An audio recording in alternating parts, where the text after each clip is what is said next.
Assalamualaikum warahmatullahi wabarakatuh. Alhamdulillah, semua alhamdulillah.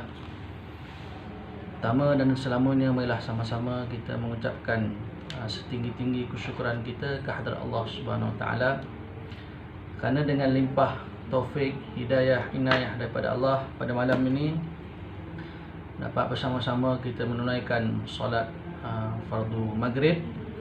Bagi yang pergi ke masjid dapat solat berjemaah. Begitu juga yang di rumah boleh solat dengan isteri dan anak-anak. Yang penting kita solat berjemaah, kerana solat berjemaah itu pahala dia, ganjaran dia lebih berbanding dengan kita solat bersendirian. Alhamdulillah, pada malam ni kita menyambung pengajian kitab kita, iaitu kitab tafsiran ayat-ayat ya ayyuhallazina amanu, yang mana minggu yang hari Khamis, minggu yang kedua, 9 Julai 2020, menyambung pengajian kitab kita tafsiran ayat-ayat ya ayyuhallazina amanu bagi jemaah surau An-Nur Bandar Puteri Kelang, yang mana kita masih lagi membicarakan tentang hutang, yang mana ada beberapa helai lagi, 3 helai lagi, 2 helai sebelum kita masuk pada seruan yang ke-12, iaitu seruan yang seterusnya, iaitu seruan Allah SWT, janganlah taat kepada ahli kitab supaya mereka tidak merosakkan agama. InsyaAllah kita habis, saya ingat mungkin 2 pertemuan lagi ataupun 3 pertemuan lagi kita akan habis tentang hutang. Baik, bagi yang ada kitab, muka surat 212 yang di atas tu, Al-Musannifu rahimahullahu ta'ala wa nafa'ana bi'ulumihi fid darin amin. Disebutkan lelaki untuk menjadi saksi dalam ayat ini disebabkan mereka lah yang biasa memegang pelbagai pekerjaan dalam masyarakat Muslim yang normal, yang tidak memerlukan wanita untuk bekerja demi menyambung hidupnya. Tuan-tuan perempuan yang dirahmati oleh Allah Ta'ala, kenapa saksi itu dia orang lelaki? Mesti orang lelaki. Orang lelaki, 2 orang lelaki menjadi saksi dalam menjadi saksi penulisan hutang itu. Kerana apa? Kata pengarang kita, kerana orang lelaki ni dia biasa, dia berpengalaman dalam pelbagai pekerjaan. Biasa kalau kita sebut kerja, orang lelaki lah bekerja, suami lah yang bekerja. Walaupun hari ni di zaman kita ni ramai orang perempuan yang bekerja, yang jadi cikgunya, yang jadi macam-macam lah pekerjaan yang ada. Cuma bagi orang perempuan ni, dia terbatas lah pekerjaan dia. Contohnya kalau kita tengok hari ni ramai orang yang kerja hantar makanan, food panda.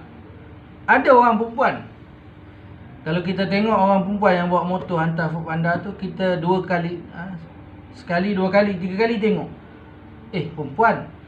Boleh jadi kita tengok sebabkan dia cantik ke, boleh jadi kita tengok orang perempuan pun kerja hantar makanan, Grab food, food panda. Jadi kata lasak betul perempuan ni. Dan gaya dia pun kalau kita tengok sekilas macam tu, kita ingatkan lelaki, rupanya perempuan. Tak apalah, ala kulli hal dia mencari rezeki yang halal, cuma terbatas lah.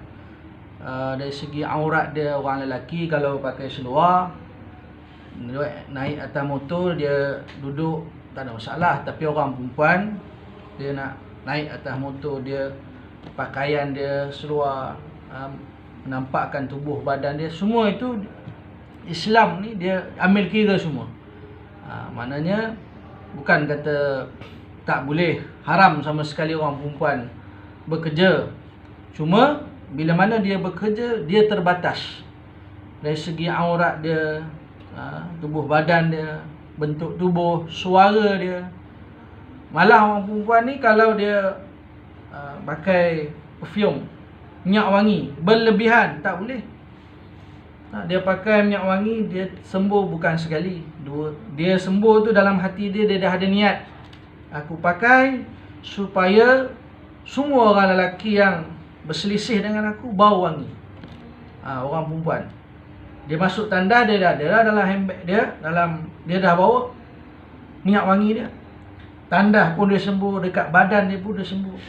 Minyak wangi dalam mulut pun ada. Bagi apa? Nak wangi.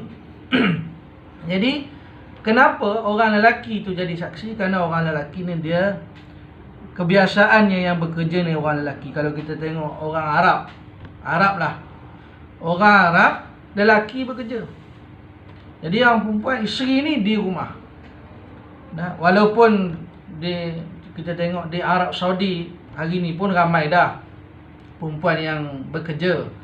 Di Arab Saudi pun dulunya tak boleh bawa kereta, sekarang dah boleh. Dan bukan semua yang pakai purdah tu. Macam hari inilah, semua orang kena pakai face mask tu, penutup muka tu. Jadi perempuan-perempuan yang kecam, yang tak bersetuju dengan purdah ni dan sebagainya, hari ni dia pun kena tutup hidung dengan bibir dia. Orang lelaki tak nampak. Walaupun dia tak suka. Maknanya dia melihat kepada orang perempuan melaut. Contohnya dia anti lah. Apa tutup-tutup ni, mata je nampak ni. Ini bukan zaman dulu, ini dah zaman canggih lah. Kena tunjuk lah, hidung cantik, mulut cantik, berapa nak tutup. Jadi dia kecam-kecam, dia sendiri kena pakai. Sebab itu dengan perintah-perintah Allah, sunnah-sunnah Nabi SAW, menutup aurat, jangan kita berkata sesuatu yang kita tak ada ilmu tentangnya. Baik. Ini tentu sahaja seiring dengan jiwa keibuan dan kewanitaan. Kerana orang perempuan ni dia sifat keibuan dia dan juga kewanitaan dia serta kewajipannya dalam memelihara tonggak kemanusiaan yang paling berharga, iaitu anak-anak kecil yang membesar sebagai generasi masa depan. Maknanya orang perempuan ni dia, ibu ni dialah yang menyusu. Maknanya anak tu membesar ni banyak masa dengan mak lah. Walaupun hari ni orang perempuan, anak dia ada 2 bulan, dia habis pantang, dia bekerja, habis dia pantang, bagi orang jaga, bagi mak jaga. Maknanya dia nak bekerja. Dan maknanya kata pengarang, disebabkan orang perempuan ni dia sifat keibuan dia tu, kewanitaan dia tu, dia mendidik, dia terbiah anak. Jadi sebab itu saksi ni orang lelaki. Kalau nak juga orang perempuan boleh, tetapi ketiadaan, tak ada orang lelaki, ada seorang je orang lelaki jadi saksi. Jadi ambil digantikan dengan lelaki yang kedua tu dengan perempuan 2 orang. Boleh jadi saksi, tapi bila mana tak ada lelaki barulah ambil perempuan, dan seorang lelaki tu sama dengan 2 orang perempuan. Jika dibandingkan dengan beberapa suap makanan dan beberapa dirham yang diperoleh dari bekerja. Ini kelebihan, lebihnya pada orang lelaki.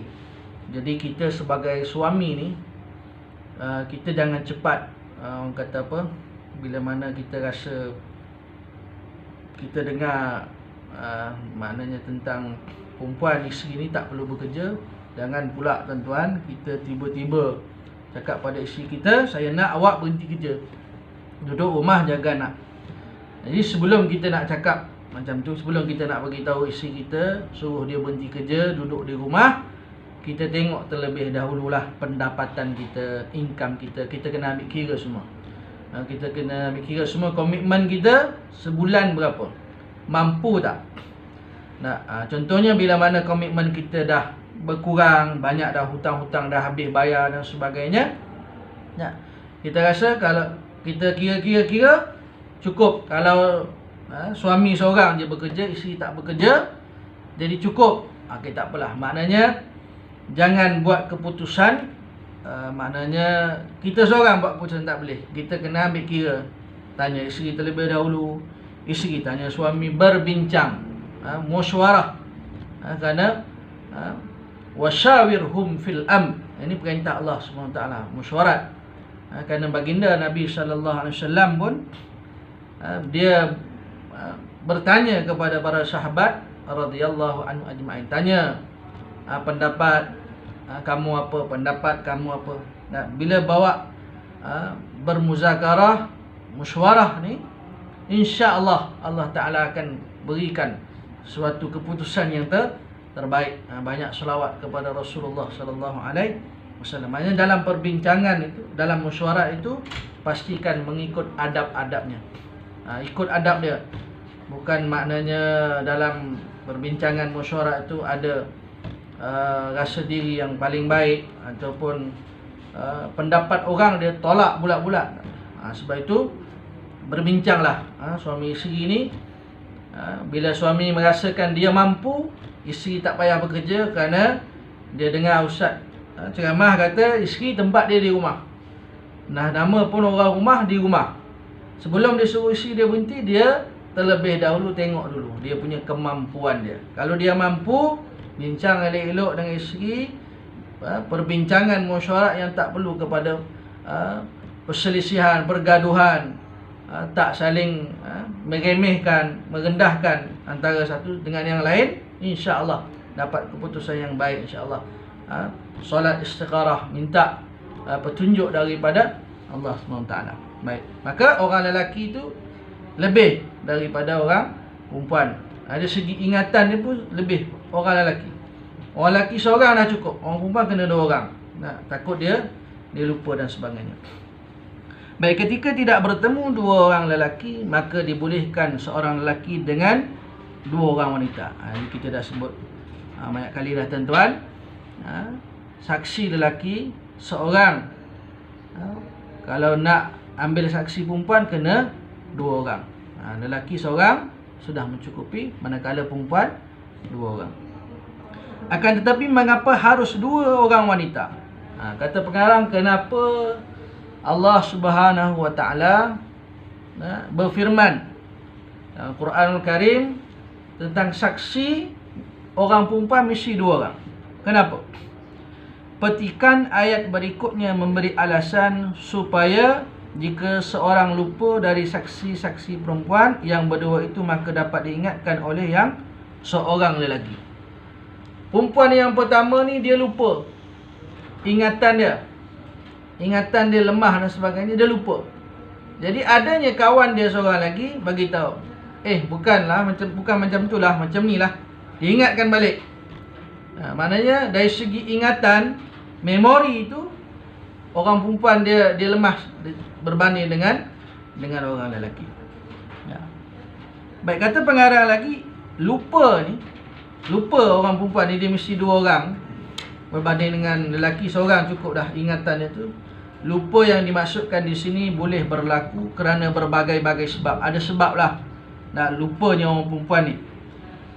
Lupa boleh sahaja berlaku kerana sedikitnya pengalaman wanita tentang perjanjian sehingga dia tidak memahami secara menyeluruh mengenai selok-belok dan segala perkara yang berkaitan dengan perjanjian tersebut.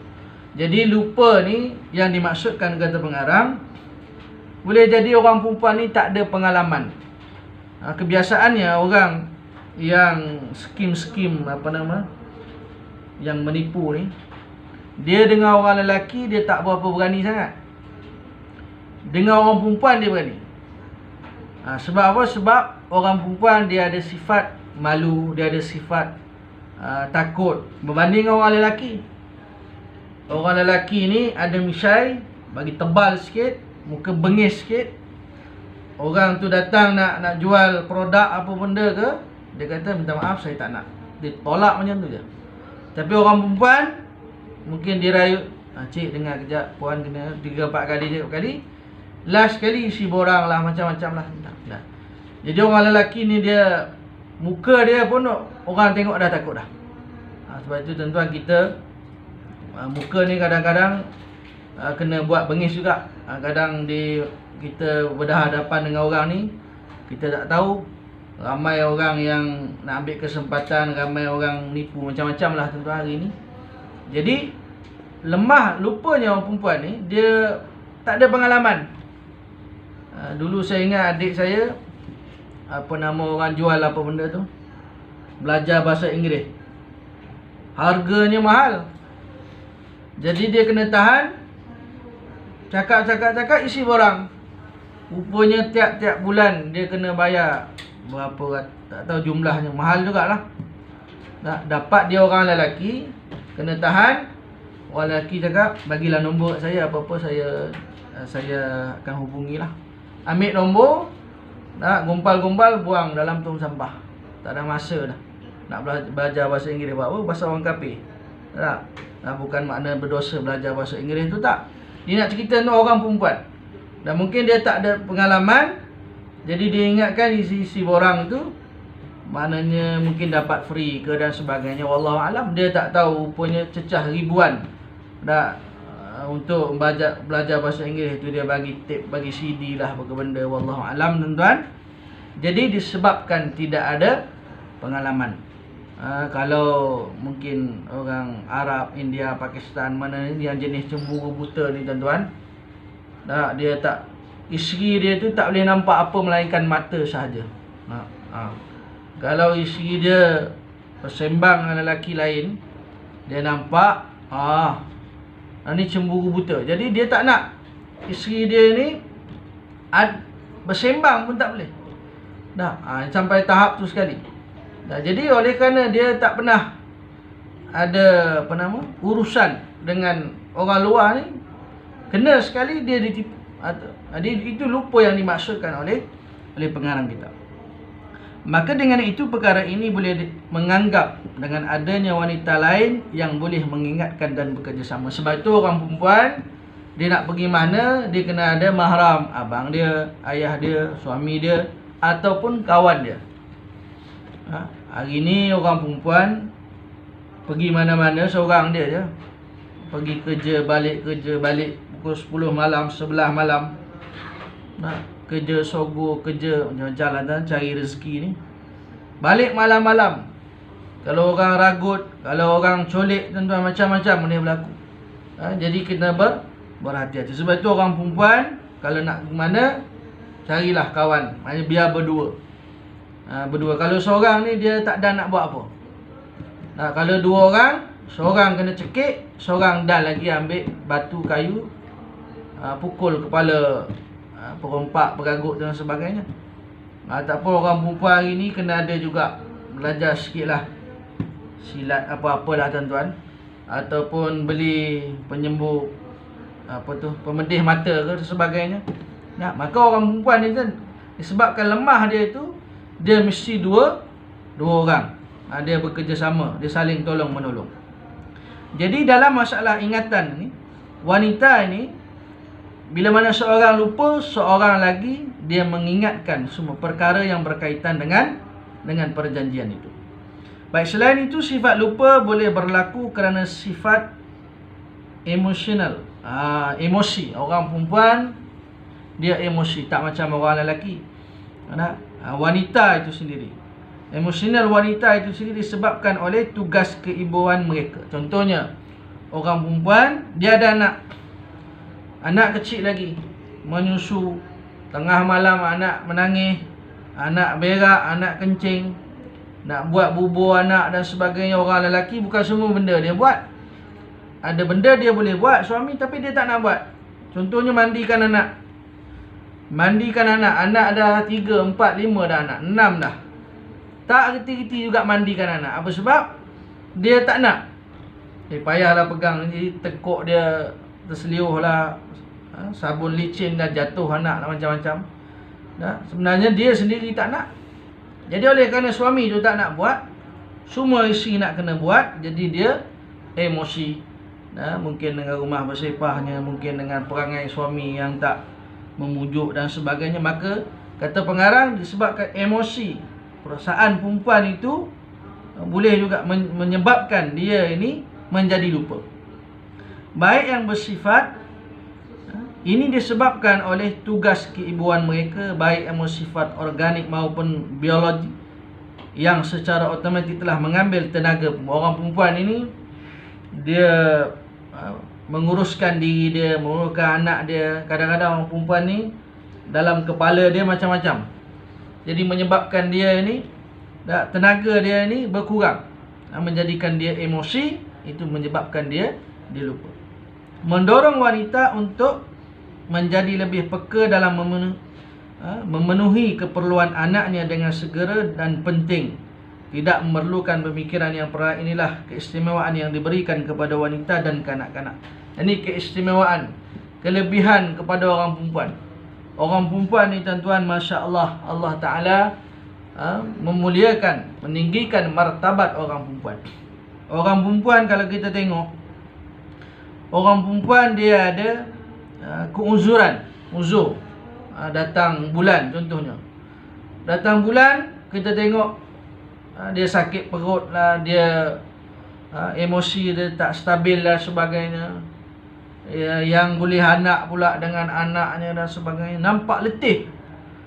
Yang dulunya waktu dia anak dara, dia cantik, tubuh dia elok je. Bila mana dah beranak, bersalin, anak pertama, kedua, ketiga, keempat, dah berisi, dah gemuk dan sebagainya, memenatkan kita tengok. Tapi sebenarnya tuan-tuan, di sebalik semua itu Allah SWT beri ganjaran. Sehingga kan seorang isteri, wanita ni, dia buatkan air, dia kacau air kopi ke Nescafe untuk suami dia, kacau, letak, bagi suami dia. Itu juga pahala. Dia masak, pahala. Dia didik anak, pahala. Dengan syarat dia tidak marah-marah, dengan syarat dia tidak mengungkit, dengan syarat dia bersyukur dengan apa yang dia miliki. Ini syarat. Orang perempuan kalau nak syurga Allah SWT, mudah je. Taat kepada suami, jaga solat, jaga maruah, dia boleh masuk daripada pintu syurga yang mana yang dia nak, dia boleh masuk. Ni orang perempuan, Masya Allah. Seorang isteri yang salihah, wanita yang salihah, menjadi wanita yang salihah, taat kepada Allah. Bila mana dah berkahwin, ada suami, menjadi wanita salihah kepada suami dia. Bila mana dapat anak, menjadi ibu yang salihah, mendidik anak-anak. Besar ganjaran yang Allah SWT akan berikan kepada wanita yang salihah. Baik, pada petikan awal ayat disentuh tentang para penulis supaya jangan enggan menulis hutang.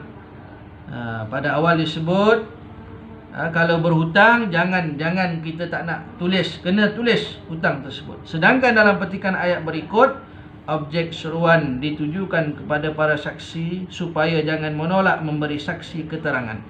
Juga Allah Ta'ala berfirman, saksi ni, dia ini jangan enggan, jangan dia nak melarikan diri, jangan dia nak mengelak. Dia kena menjadi saksi, memberikan keterangan, keterangan yang benar. Dia kena amanah, dia kena betul-betul. Kalau sejumlah yang dihutang, bila nak kena bayar, dia kena betul-betul amanah. Dia tak boleh cabut lagi. Dia tak boleh memihak kepada pihak yang, contohnya ada pihak yang sogok dia. Sogok dia, kau ubah perjanjian tu, kau buat lupa. Kau kata jumlah hutang dah habis, padahal tak habis lagi. Maka tak boleh. Dia ni saksi ni, dia mesti adil. Dia tak memihak kepada pihak yang memberi hutang ataupun pihak yang berhutang. Allah SWT berfirman, dan janganlah saksi-saksi itu enggan apabila mereka dipanggil menjadi saksi. Dengan demikian, memenuhi seruan untuk menjadi saksi itu merupakan suatu kewajipan. Di sinilah perbahasan tentang saksi berakhir dan digantikan dengan perbahasan yang mempunyai tujuan lain. Tujuan umum dalam syariat menekankan pentingnya menulis hutang, baik hutang yang banyak ataupun sedikit. Banyak pun ataupun sedikit, tuan-tuan, kena tulis. Dan memberikan perhatian terhadap perkara-perkara yang kadang-kala berada dalam jiwa, seperti keengganan menulis hutang dengan alasan bahawa hutang yang sedikit itu tidak perlu ditulis. Jangan tuan-tuan buat mudah-mudah. Alah, RM50. Buat apa nak tulis tuan-tuan? Nak berapa ramai orang tuan-tuan, dia hutang sikit, dia ingat, dia buat-buat, lupa. Lepas tu yang bagi pinjam duit kepada dia itu tak berhubung dengan dia, tak call dia, tak bertanya tentang hutang. Dia ingatkan yang bagi hutang kat aku tu agaknya dah halal, agaknya RM50 je pun. RM50 ke 5 sen ke tuan-tuan, kalau hutang dia tetap hutang. Jangan masa pinjam pandai, masa nak bayar macam-macam pula. Keengganan menulis hutang dengan alasan bahawa hutang yang sedikit itu tidak perlu ditulis atau tidak diperlukan menulis hutang kerana berbagai-bagai perkara seperti basa-basi atau malu, malas atau tidak peduli.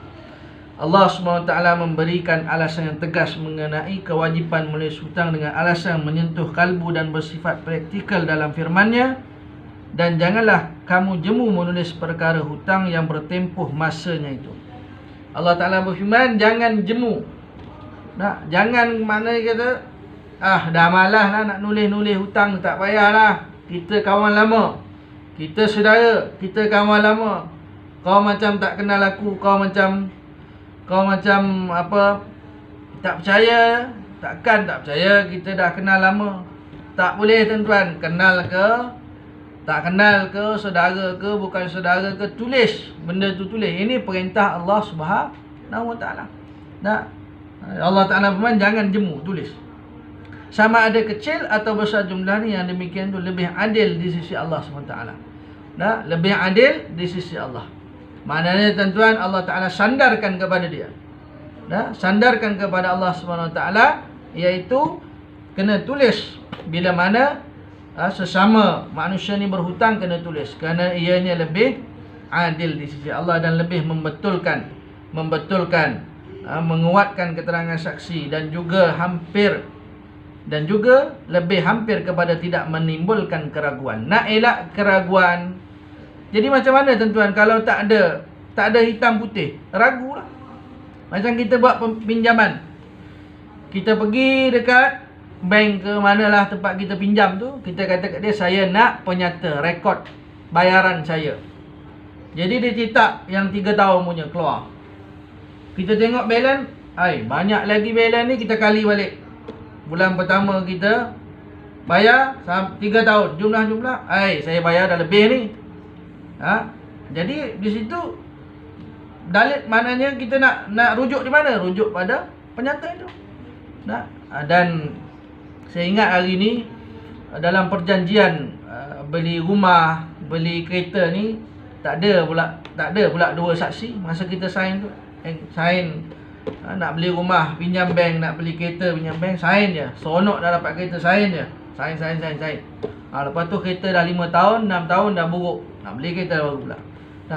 Jadi di sini tuan-tuan lebih kepada, contohnya hari ni kalau kita pinjam duit ataupun pinjam barang, ataupun kita tengok di jabatan-jabatan pun dia ada apa nama ni, rekod. Contohnya meja, ni meja. Mana dalam satu ruang pejabat, contohnya meja berapa, kursi berapa, laptop berapa, komputer berapa, apa lagi tuan-tuan, lap kaki, keluar tandas tu ada berapa.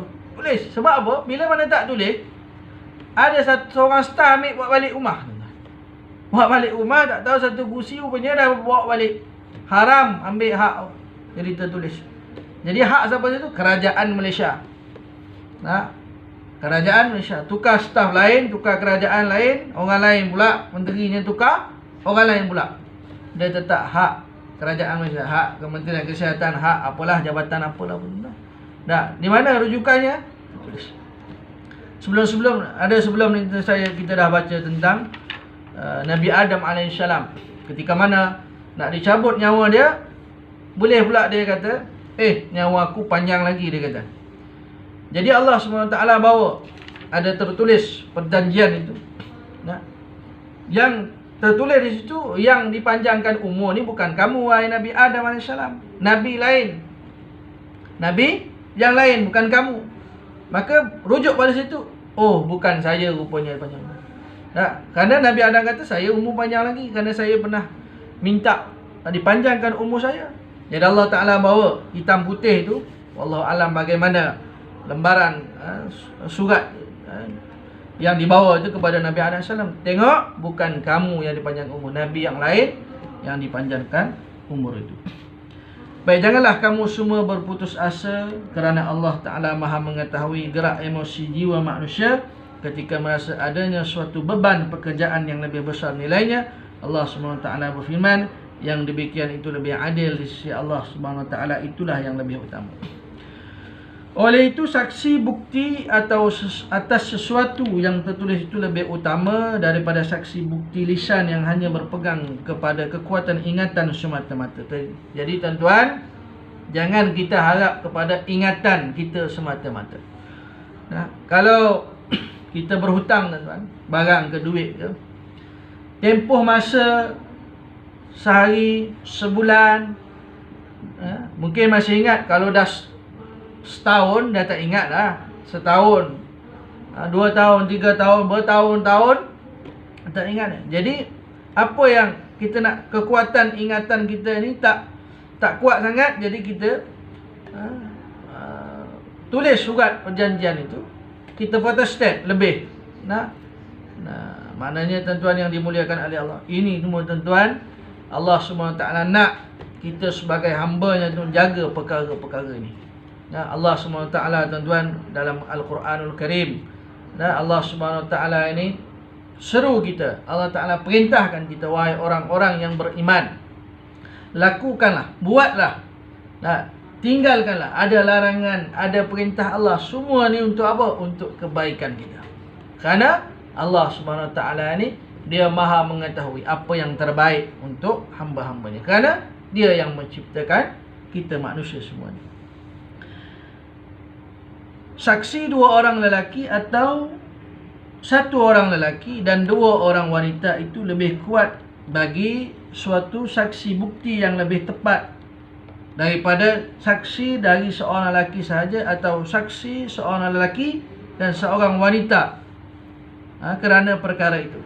Jadi tuan-tuan, jangan kita memandai nak mengurangkan. Kalau Allah Ta'ala kata saksi itu 2 orang, jangan memandai-mandai kita kata seorang pun cukup lah.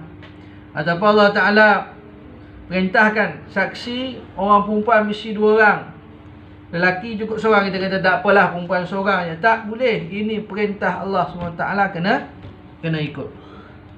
Dan juga lebih hampir kepada tidak menimbulkan keraguan kamu tentang kebenaran keterangan-keterangan yang terkandung dalam suatu perjanjian, atau keraguan dalam diri kamu semua dan diri orang lain jika meninggalkan sesuatu perkara tanpa ada suatu ikatan.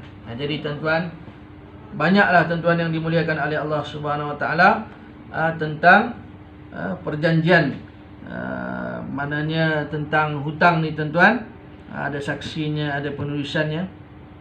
Demikianlah perkara dalam hutang dalam jangka waktu tertentu.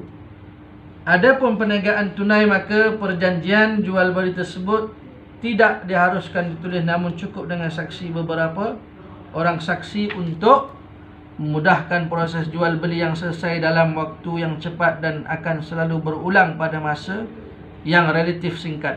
Jadi tuan-tuan, jual beli ni ada yang tak perlu ada perjanjian. Kata kita beli biasa je lah, beli barang dapat, duit bayar.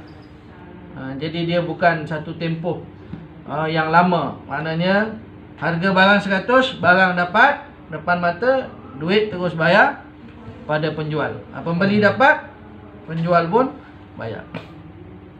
Agama Islam yang mengatur seluruh kehidupan telah memperhatikan seluruh perkara berkaitan perniagaan ini. Syariat Islam bersifat praktikal dan nyata, tidak susah dan campur aduk dalamnya demi kehormatan kesinambungan hidup. Kecuali perkara itu mengenai perniagaan tunai yang kamu edarkan sesama sendiri, maka tiadalah salah jika kamu tidak menulisnya dan adakan saksi apabila kamu berjual beli. Maka tuan-tuan, kalau yang bayaran cash terus bayar, barang dapat, tak perlulah kita tulis. Sikit lagi tuan-tuan. Konteks luar ayat di atas adalah bahawa pengampunan untuk tidak menulis itu merupakan suatu keringanan yang tidak berdosa. Adapun saksi itu merupakan suatu kewajipan. Sebahagian riwayat hadis telah memberikan suatu pemahaman bahawa saksi itu hanya merupakan saranan bukan kewajipan. Ada riwayat yang mengatakan saksi itu dia hanya saranan saja bukan wajib. Tetapi ada pendapat yang lebih kuat adalah yang mengatakan bahawa saksi itu hukumnya adalah wajib. Setelah menjelaskan hukum saksi, dijelaskan pula kewajipan para saksi dan para menulis dalam menjaga dan memelihara keseimbangan kebenaran dan kewajipan untuk menunaikan tugas-tugas umum. Allah SWT berfirman, dan janganlah mana-mana jurutulis dan saksi itu disusahkan. Kalau kamu melakukan apa yang dilarang itu, maka sesungguhnya yang demikian itu adalah perbuatan fasik derhaka yang ada pada kamu. Oleh itu, hendaklah kamu bertakwa kepada Allah SWT, dan ingatlah Allah SWT dengan keterangan ini mengajar kamu, dan Allah SWT sentiasa mengetahui akan tiap-tiap sesuatu. Jadi tuan-tuan, saksi dan juga yang menulis perjanjian hutang itu tuan-tuan, jangan disusahkan. Saksi ni jangan kita susahkan dia, yang menulis hutang itu juga jangan kita susahkan dia. Dan Allah Ta'ala perintahkan kita semua tuan-tuan bertakwa kepada Allah Subhanahu Wa Ta'ala. Kerana takwa inilah tuan-tuan yang akan menjadikan hamba itu tidak berbohong, tidak berdosa. Takwa inilah yang akan menjadikan kita semua tuan-tuan taat kepada segala perintah Allah dan meninggalkan segala larangan Allah Subhanahu Wa Ta'ala. Wallahu alam. Tuan-tuan, saya kira cukup kuliah maghrib pada malam ni. Saya sambung pada kuliah yang akan datang insya-Allah. Yang baik daripada Allah, salah silap daripada kekurangan kejahilan. Saya aqulu qauli hadza wa astaghfirullahal azim wa li wa lakum. Assalamualaikum warahmatullahi wabarakatuh.